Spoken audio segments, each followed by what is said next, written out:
Guys, welcome back to our channel. জানি অনেকদিন পরেই আমি আসছি আবার ব্লগিং নিয়ে।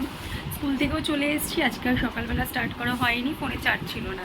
তো স্কুল থেকেও চলে এসেছি, লাঞ্চও হয়ে গেছে। লাঞ্চে আজকে খেয়েছি ভাত, তারপরে খেলাম তেতো ভাজা, তারপরে হচ্ছে মাও মাছ করেছিল, ফলি মাছ, আর শ্বশুরবাড়ি থেকেও মাছ পাঠিয়েছিল, পাবদা মাছ।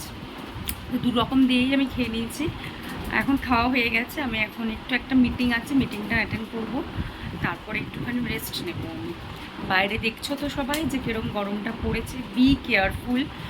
সবাই কিন্তু ঘন ঘন জল, মানে নিজের শরীরটাকে হাইড্রেট রাখো, ঘন ঘন জল খাও, ডাবের জল, গ্লুকন ডির জল, ওআরএসের জল খেতে থাকো, যাতে শরীর তোমাদের মানে ফিট থাকে। আর একদমই প্রয়োজন না পড়লে বাড়িতে বেরিয়েও না।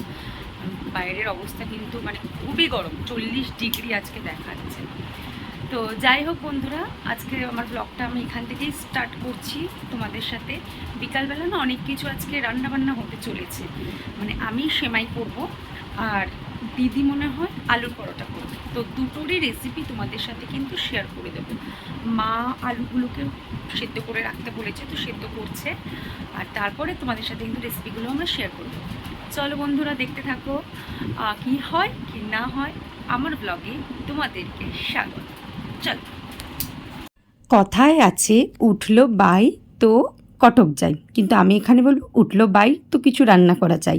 মনটা অনেক দিনই চাইছিল যে একটু সেমাই রান্না করব। তো আমাদের বাড়ির কাজের দিদি মুসলিম, তো ঈদ যাওয়ার জন্য উনি কিন্তু সেমাইগুলো দিয়েছিল। তো চলো রান্না করতে বসে গেছিলাম। ফার্স্টে সেমাইগুলোকে কিন্তু লাল লাল করে ভেজে নিয়েছিলাম, তারপরে ওই যে কাজু কিশমিশটাকে ভাজলাম, তারপরে দুধ জাল দিলাম। দুধটা ঘন হলে ওর মধ্যে চিনি দিলাম, দিয়ে একটু নাড়ানাড়ি করলাম। তারপরে কিন্তু দুধটা ফুটে ওঠার পর এই ভাজা সেমাইগুলোকে দুধের মধ্যে দিয়ে দিলাম। ব্যাস, সেমাই রেডি। ওপর দিয়ে গার্নিশিংয়ের জন্য সেই কাজু আর কিশমিশগুলোকে একটুখানি ছড়িয়ে দিলাম ভালো মতো। তারপর কিন্তু আর একটু ফুটতে দিলাম। কিছুক্ষণ ফোটার পরে কিন্তু একটা সুন্দর বাটিতে রেডি করে নিলাম সেমাই। বন্ধুরা, এই রেসিপিটা তোমার কেমন লাগলো তোমাদের সবাই কিন্তু আমাকে কমেন্টে জানিও। আর এটা কিন্তু খুব চটজলদি পদ্ধতিতেই আমি রান্নাটা দেখালাম। তোমাদের কেমন লাগলো তোমরা কমেন্টে জানিও। এখানে কিন্তু হচ্ছে তোমাদের দুপুরবেলা যেমনটা বলেছিলাম, আজকে হবে আলুর পরোটা।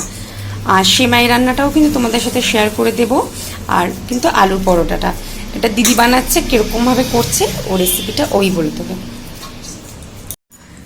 পেঁয়াজ আর লঙ্কা এখানে কুচি করা হয়েছে, আলুটাকে কিন্তু এটা দিয়ে মাখা হবে। আর এদিকে হচ্ছে আটাটা কিন্তু জোয়ান দিয়ে অল্প তেল, নুন আর একটুখানি মিষ্টি দিয়ে কিন্তু এই ডোটা বানিয়ে রাখা হয়েছে। ওই হচ্ছে যেটা পেঁয়াজ কুচি লঙ্কা কুচি দেওয়া হলো আলুর মধ্যে, দিয়ে ওটাকে একবার মাখা হলো। এরপরে নুন নুন দিল, এবার একটু জিরের গুঁড়ো, ধনের গুঁড়ো, চাট মশলা আর চিলি ফ্লেক্স।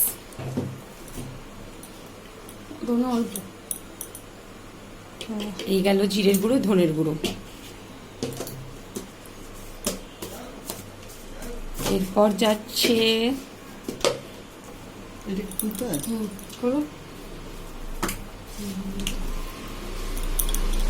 চাট মশলা।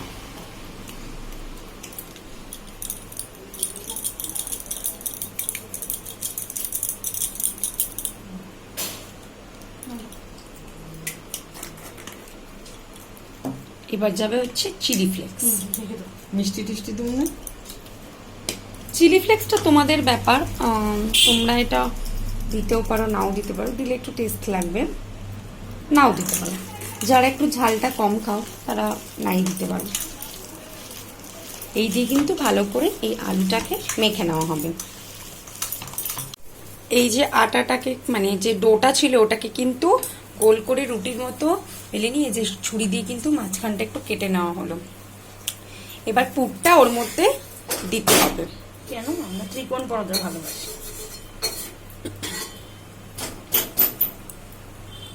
প্রসেসটা কিন্তু দেখে নাও। ওই এক সাইডেই কিন্তু দিয়ে এবার পুরো ত্রিকোণ পরোটা যেরকম হয় ওরকম শেপের কিন্তু বানাতে হবে।